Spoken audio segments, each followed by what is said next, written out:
Brought to you by TechnoSpark 20 series smartphones. Congress उसका असंवैधानिक तरीके से मुकाबला नहीं कर पा रही। अगर हम टोटल 100% संविधान से चल जाए ना, बीजेपी एक चुनाव में टक्कर नहीं ले सकती। कांग्रेस को जब इतना ज़्यादा अभी कठिन समय का सामना करना पड़ रहा है, कांग्रेस की कल सरकार आ जाए, कांग्रेस के दिमाग में कतई ये नहीं है कि हम इसका थोड़ा बहुत बदला इसलिए ले लें कि सामने वाले को ये तो बता दें कि ये गलत होता है। तो मेरा कहने का मतलब है, कांग्रेस आज भी अगर सत्ता में आ गई तो भाजपा वालों का सम्मान करेगी। बीजेपी ही चाहेगी तो उनका कैंडिडेट जाएगा, और बीजेपी नहीं चाहेगी उनका कैंडिडेट नहीं जाएगा। इसका कैंडिडेट अगर कोई सामने है, और देश इस समय ज़रूरत है कि आज महिलाओं की तरफ देश का एक रुझान है कि महिला बराबरी पर आए, महिला होने का फ़ायदा संध्या जी को मिलेगा। इस वक्त हमारे साथ भिंड लोकसभा सीट से कांग्रेस प्रत्याशी फूल सिंह बरैया जी मौजूद हैं। उनसे हम बातचीत करेंगे कि आखिर किस तरीके का उनका कैंपेन चल रहा है। फूल सिंह बरैया जी, ये बताएं कि भिंड लोकसभा सीट पर पिछले 9 बार से बीजेपी काबिज है, कितनी बड़ी चुनौती है कांग्रेस के लिए? ये तो सत्य है कि अभी तक जो है बीजेपी ने कांग्रेस को 35 वर्षों से लगातार हराती आई है। तो भारतीय जनता पार्टी का जो चुनाव लड़ने का जो तरीका है, वो उनका तरीका संवैधानिक नहीं है एक तो। और कोई भी कहे कि मैं इस काम को कर सकता हूँ, दावे से कह दे, गारंटी से, तो वो संवैधानिक तरीका नहीं हो सकता कभी भी, वो असंवैधानिक तरीका है। तो भारतीय जनता पार्टी असंवैधानिक तरीके से जब आगे बढ़ती है तो कांग्रेस उसका असंवैधानिक तरीके से मुकाबला नहीं कर पा रही। तो उसका रास्ता ये है, मैं ये नहीं कह रहा हूँ कि असंवैधानिक तरीके का रास्ता असंवैधानिक ही हो, फिर हम ज़्यादा संवैधानिक हो जाएं। तो कांग्रेस ने आज तक ये स्पष्ट नहीं किया है कि भाई आप कार्यकर्ताओं को ये कि भाई हम लोग टोटल संविधान से चलना चाहते हैं। अगर हम टोटल 100% संविधान से चल जाए ना, बीजेपी एक चुनाव में टक्कर नहीं ले सकती। नहीं, लेकिन बीजेपी तो तब से काबिज है भिंड लोकसभा सीट पर जब केंद्र में कांग्रेस की सरकार हुआ करती थी, तब भी मत नहीं दे पाई बीजेपी। देखिए, वो मैं जो बात कह रहा हूँ कि कांग्रेस पार्टी और बीजेपी में बहुत फ़र्क है। कांग्रेस पार्टी का बीजेपी ने कितना बुरा हाल कर दिया है। कांग्रेस ही नहीं, केजरीवाल जी देखिए, सोरेन जी देखिए, और कांग्रेस पार्टी के सारे खाते सील कर दिए। पहलवान बराबरी का लड़ना चाहता है और लड़ेगा, ये नियम है। ये कहे कि सामने वाले पहलवान के दोनों हाथ काट दो, मेरी कुश्ती कराओ, ये संवैधानिक नहीं, नैतिक भी नहीं है।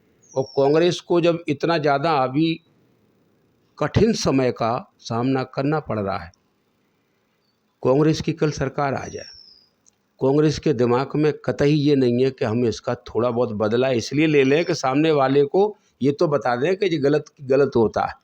या इस दौर से अगर दुश्मन नहीं गुजरेगा तो उसे पता कैसे चलेगा कि गलत होता है। ये खाते सील करना उस वक्त चुनाव के टाइम पर, या किसी को जेल डालना।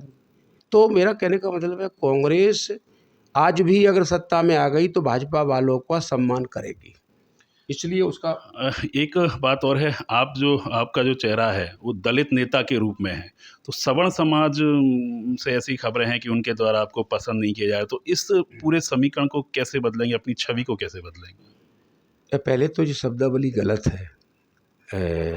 मैं समझता हूँ छोटे मोटे चैनल अगर इस बात को कहें तो वो बात समझ में आती है। ये दलित कोई चेहरा नहीं होता, और दलित कोई शब्द नहीं है। एक प्रकार से दलित क्षणिक होता है, टेम्परेरी है, जिसका जिस समय दलन हुआ है वो दलित है।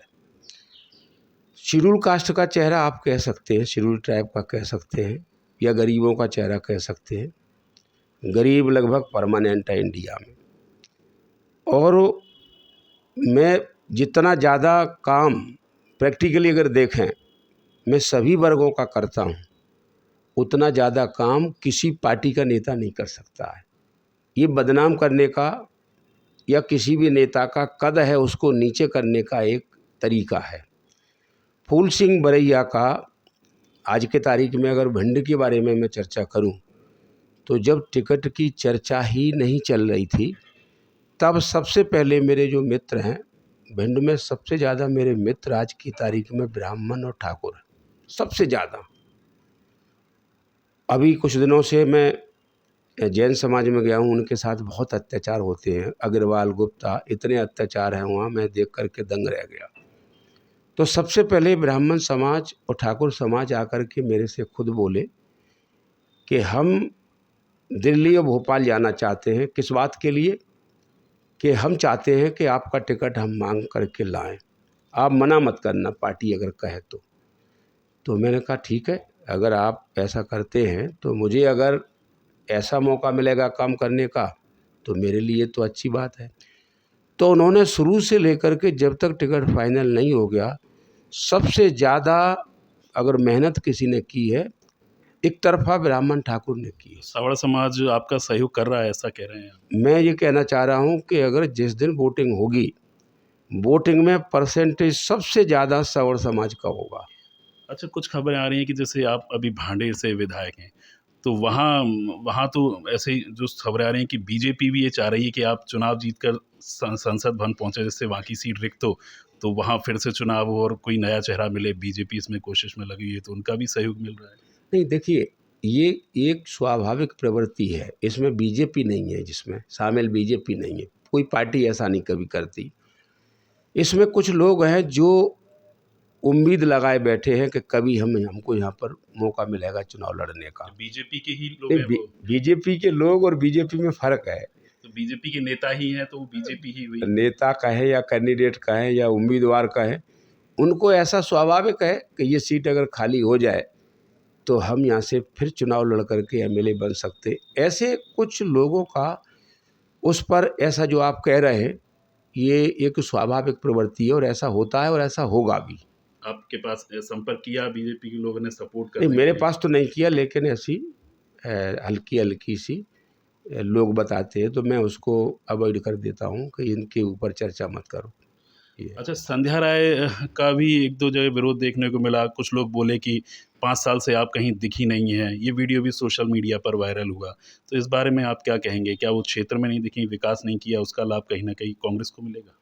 देखिए, मैं संध्या राय जी का या कोई ऐसे कैंडिडेट का जिसका कोई विरोध हो रहा है, मैं इसको इसलिए मान्यता नहीं देता हूँ कि भारतीय जनता पार्टी एक ऐसी पार्टी है जहाँ पर लोकतंत्र नाम की कोई चीज़ है ही नहीं, तो कैंडिडेट का कोई महत्व नहीं है वहाँ पर। अगर संध्या राय जी आना भी चाहें अपनी मर्जी से, तो डेमोक्रेसी नहीं है तो वो आ कैसे सकती हैं?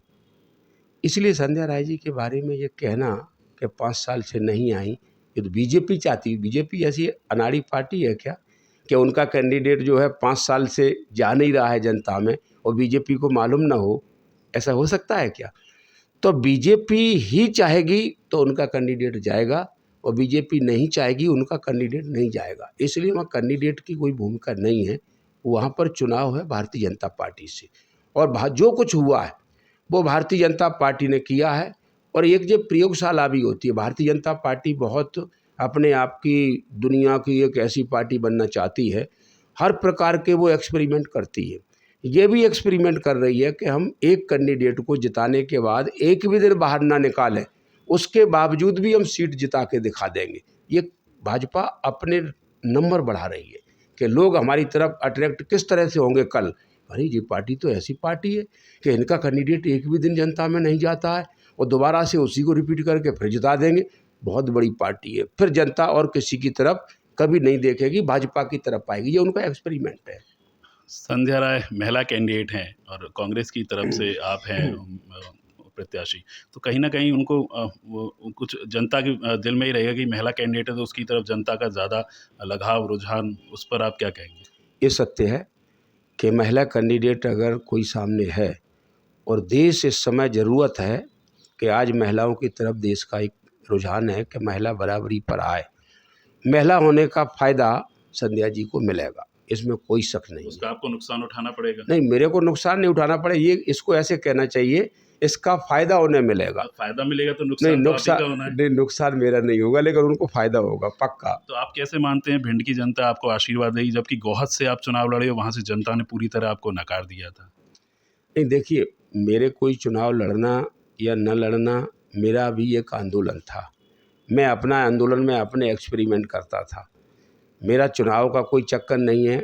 अगर आप इसी बात को मैं तोड़ में कहूँ कि मैं सिंधिया जी के खिलाफ भी लड़ा था तो मेरी डायरेक्ट फाइट हुई थी, वहाँ क्यों नहीं नकारा था?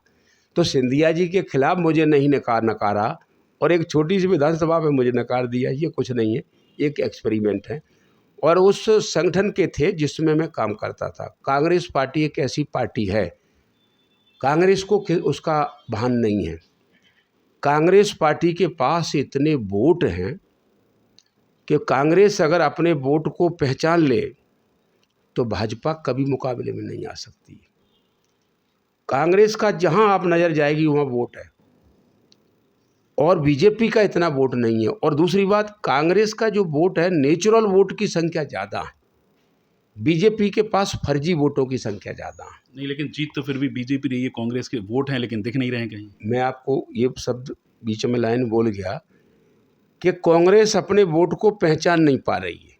कैसे पहचान नहीं? कोई नहीं, अब आपने देखिए, बताया है वरिष्ठ नेतृत्व को कि इस तरीके से पहचान है वो। नहीं, मैं अभी बताने लायक था नहीं। मेरी बात को कांग्रेस पार्टी में कोई ये कहे कि मैं जाकर के राष्ट्रीय नेतृत्व को बता दूं तो क्या राष्ट्रीय नेतृत्व मेरी बात मानेगा क्या? यानी आपकी बात नहीं सुनी जाती है? नहीं, सुनी नहीं जाती ये नहीं है। अभी मैं देखिए, मेरा कोई वहाँ पर उतनी ज़्यादा सीनियरिटी नहीं है, स्वाभाविक है।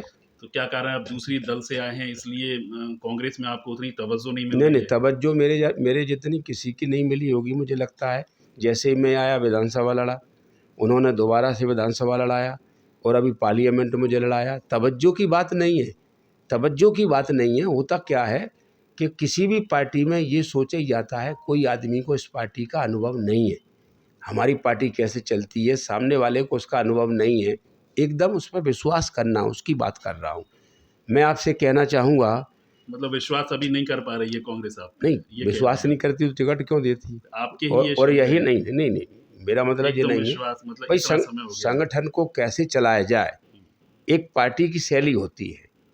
तो मैं भले ही ऐसी शैली में हूँ कि कांग्रेस को मैं वो लाभ दे सकता हूँ जो कांग्रेस कभी कल्पना भी नहीं कर सकती होगी, लेकिन इसके ऊपर उसका लंबे समय होना कि वास्तव में इनके पास अनुभव है कि नहीं, इसको ट्राई करना एक ज़रूरी हो जाता है। अच्छा, एक सवाल और, फूल सिंह बरैया जी घोषणाएं करते हैं, पिछली बार भी की थी, दावे किए थे कि इतनी विधानसभा सीट जीते ही कांग्रेस नहीं तो मुंह काला करूंगा। तो इस बार भी ऐसा ही कोई दावा है आपकी तरफ से?